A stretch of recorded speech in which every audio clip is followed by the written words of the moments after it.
Alright, so this is a PowerPoint that I made just a couple minutes before I started taping. So, with that being said, in case you didn't realize from the PowerPoint presentation, I am here with the LG Ally. Now, this is a device featured on the Verizon Wireless Network. It's a great device, and I want to thank LG for sending us this so we can do this review. Show all you guys out there what this phone is all about. So, you know what, I say we get right into it. So, as you can see, just a nice basic device that we have here. Nothing too standout-ish. The design of it is pretty basic, although the phone is actually pretty quick. Nothing too crazy, nothing too memorable like the LG Chocolate Touch, which is also on Verizon. No, the LG Ally is pretty much your run-of-the-mill Android phone. Nothing too incredible like the Droid Incredible or the Nexus 1, but you know, good phone running Android 2.1. LG also has a skin over the operating system. Android, if you don't know, is an operating system made by Google.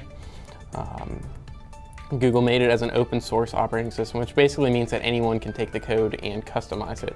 And LG, as you can see, if you're familiar with 2.1, you can see that the skin is a little bit different. By skin, I mean it's kind of a custom user interface. Just how HTC has their Sense UI, LG has a skin that they put on here.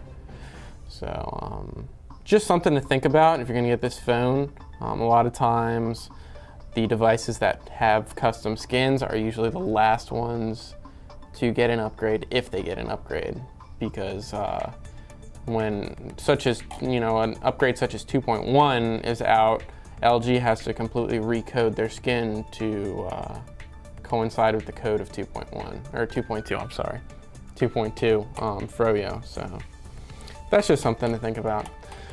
So Android 2.1, I'll tell you about the internals of this phone. Obviously it has a full QWERTY keyboard, and it has a dedicated number rail, which is nice. You don't have to press an Alt key to get a number up. So that's a nice feature. It also has a 600 megahertz processor. It's an MSM 7627 processor. Now it's no Snapdragon, but even with that custom skin on top of 2.1, it still runs great, so it's a quick phone. It's got a 3.2 inch diagonal WVGA capacitive touchscreen with a resolution of 480 by 800 pixels, so it's got a decent resolution as well.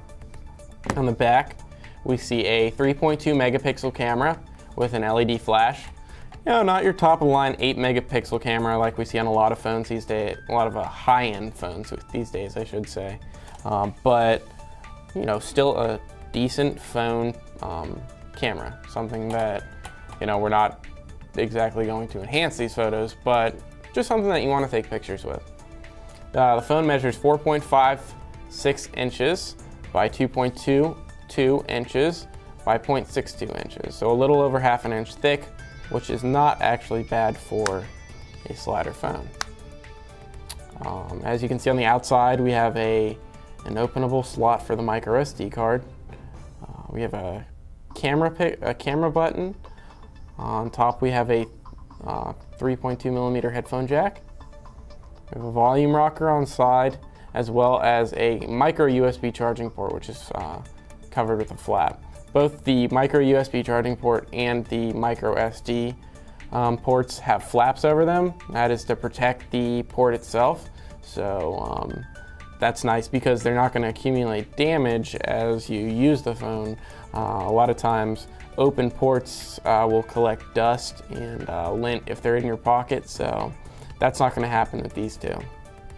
One thing I did want to point out is that the micro SD card is actually 4 gigabytes included with this device. So you're not getting 1 or 2 gigs, you're getting 4 gigs, and that's actually a nice size. Other than that, the full price of the phone, it runs you $499.99 if you just straight up buy the phone with no contract. In store, if you go to a Verizon store, it's $99.99 after a $100 mail-in rebate.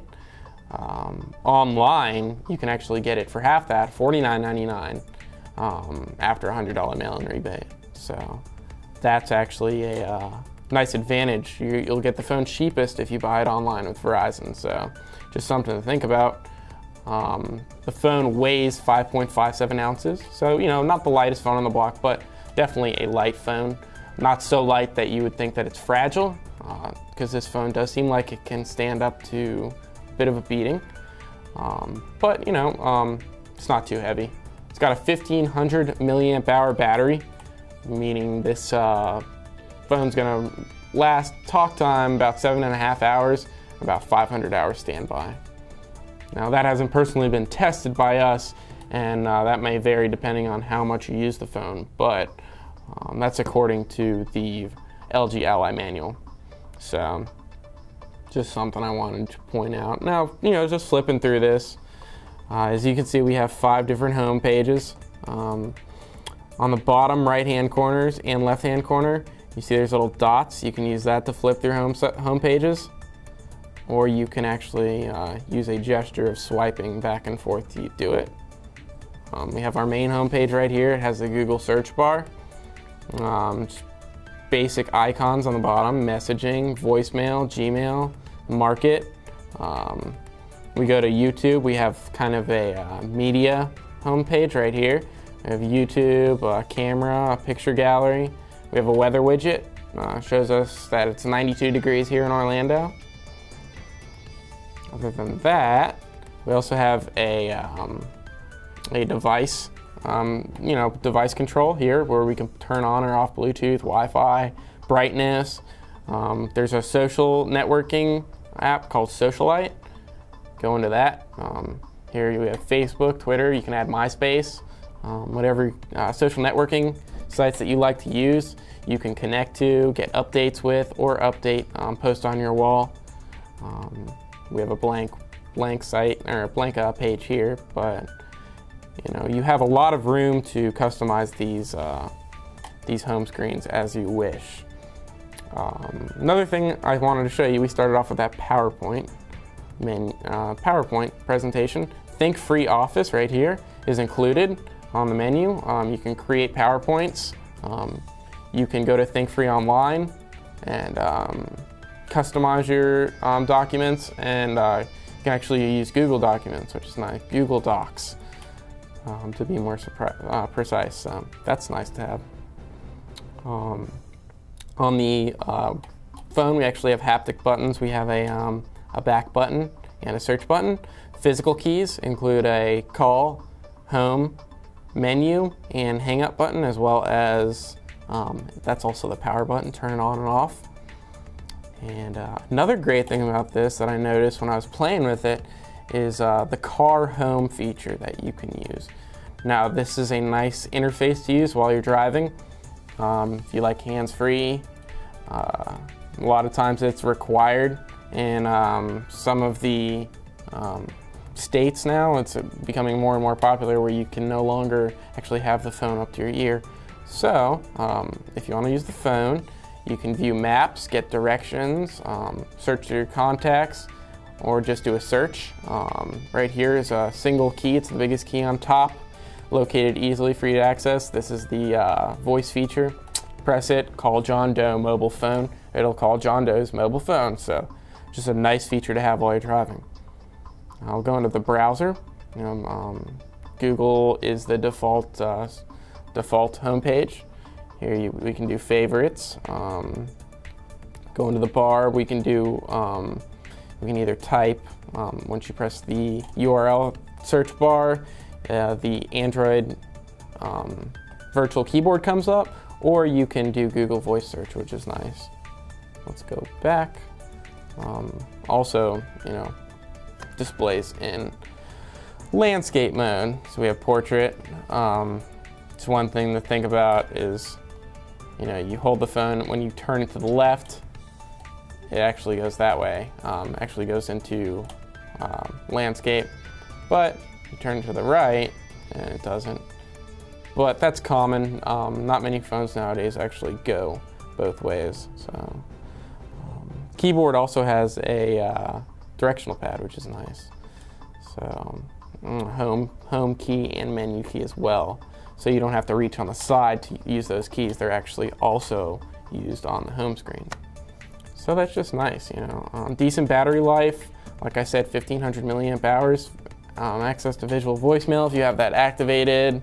You know, nice browser, Google Maps, pretty much everything that we've come to expect on an Android phone. This is a great Android device. So here at Cell Phone Trek, I'm the local expert on Android phones, and if I were to rate this from 1 to 10 on an Android device, I'd give it about a 7.58. It's a good mid-range Android device. It's not going to break the bank if you're getting a 2-year contract, so it's not like one of those higher-end like Nexus 1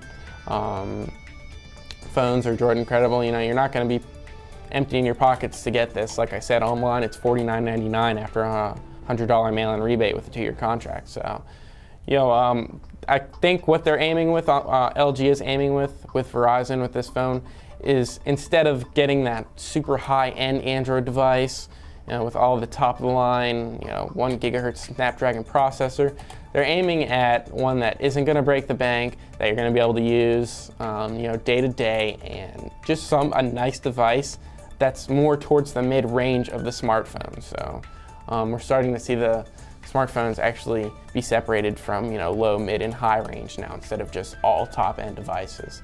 So that's great, especially considering it's an Android device.